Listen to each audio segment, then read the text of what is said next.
June 1942, America was losing the Pacific. Japan seemed unstoppable. The Japs attack!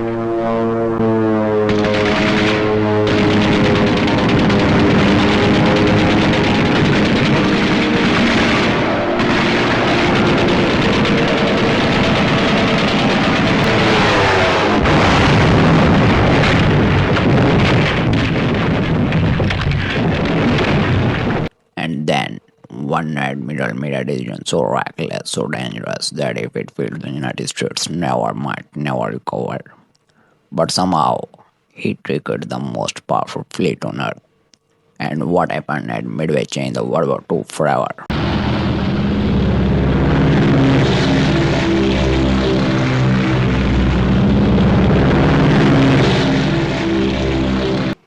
Just 6 months earlier, had Japan had humiliated America at Pearl Harbor. Battleships burned, thousands dead, and across the Pacific, Japanese forces conquered territory at terrifying speed.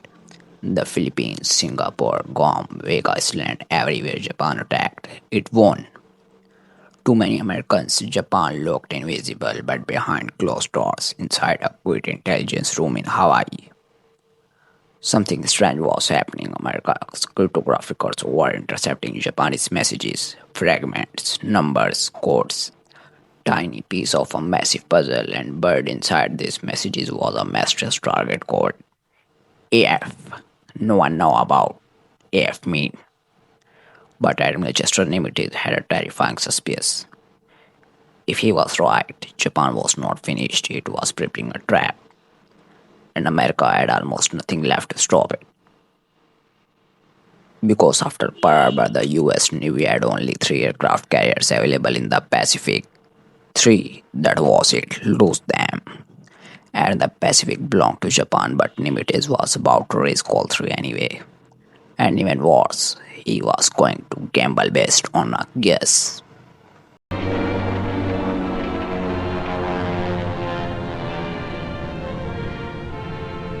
Yes, this really happened.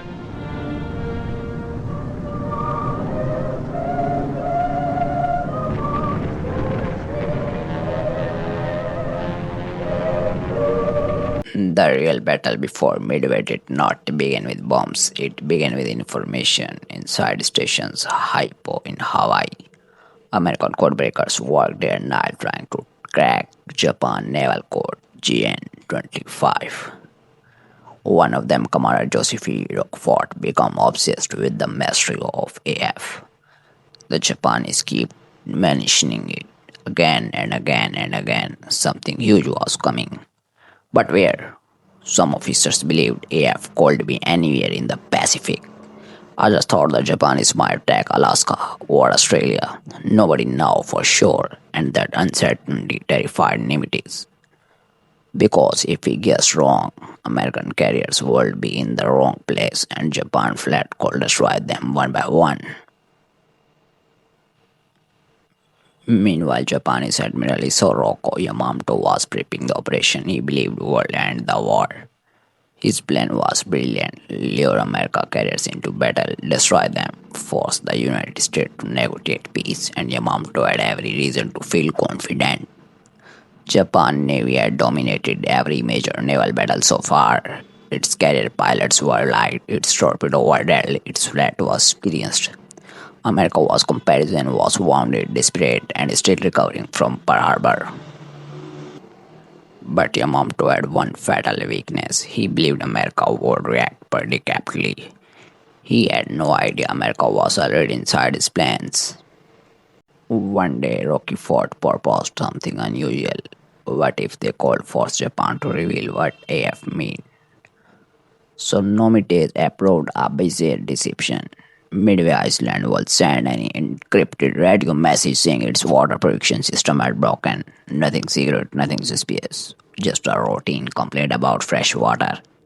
Hours later, American intelligence intercepted a Japanese coded message. AF is short on water. That was it. The confirmation. AF was Midway. Japan's next target had been exposed. At that moment, the entire war shifted because now Nimitz is now where Japan will attack, and more importantly, He now went, but there was a problem. Even with advance warning, America was still weaker, far weaker. Japan would arrive with four massive flat carriers: Akagi, Kaga, Soryo, Hiryo. These were the same carriers that attacked Pearl Harbor.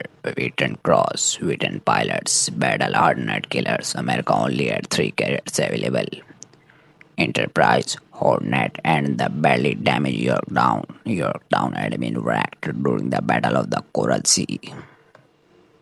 Experts said repairs would take months. Nimitz gave them 3 days. 3 days. Workers welded non-stop. Smoke filled the shipyard. Men slept beside machinery, and somehow Yorktown sailed, barely repaired, barely ready. But Nimitz needed every ship he could get because what he was planning was no defense. It was an ambush.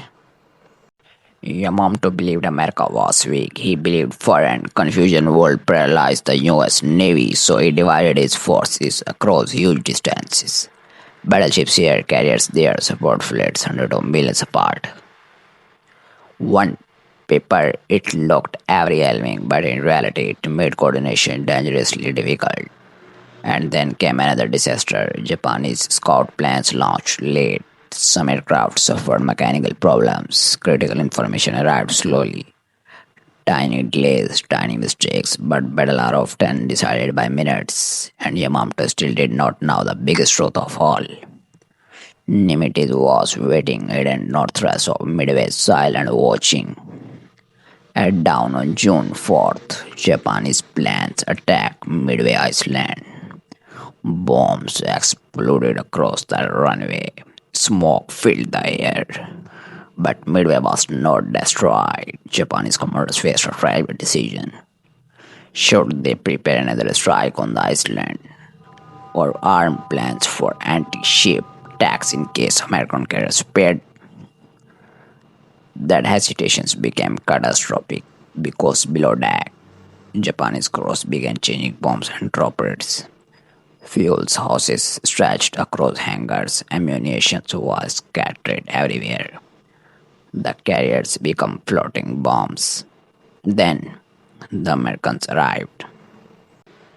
The first American attacks were disaster. Torpedo squadrons flew low toward the Japanese fleet.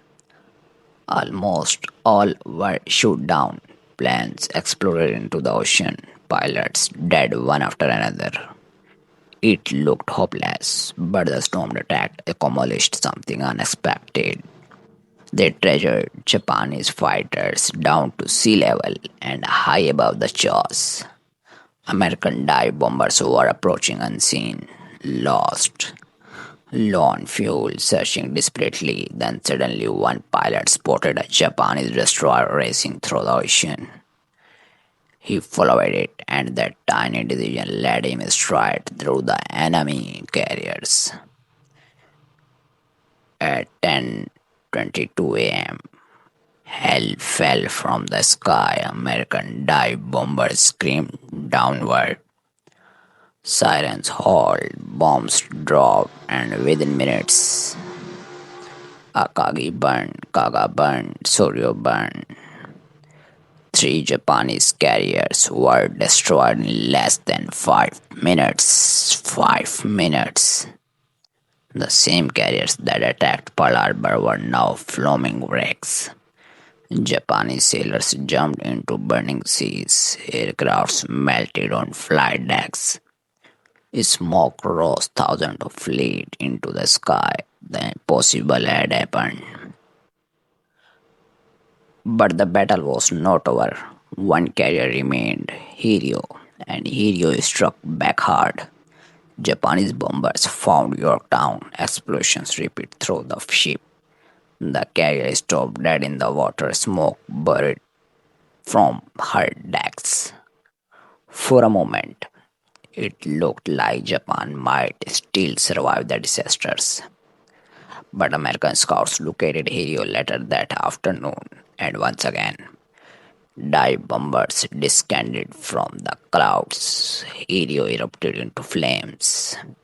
Japan had lost all four carriers. Its elite pilots were dying in the sea, and the balance of power in the Pacific had just shattered. The Battle of Midway lasted only days, but its conquests changed history. Japan lost four fleet carriers, hundreds of aircraft, and many its most experienced naval aviators.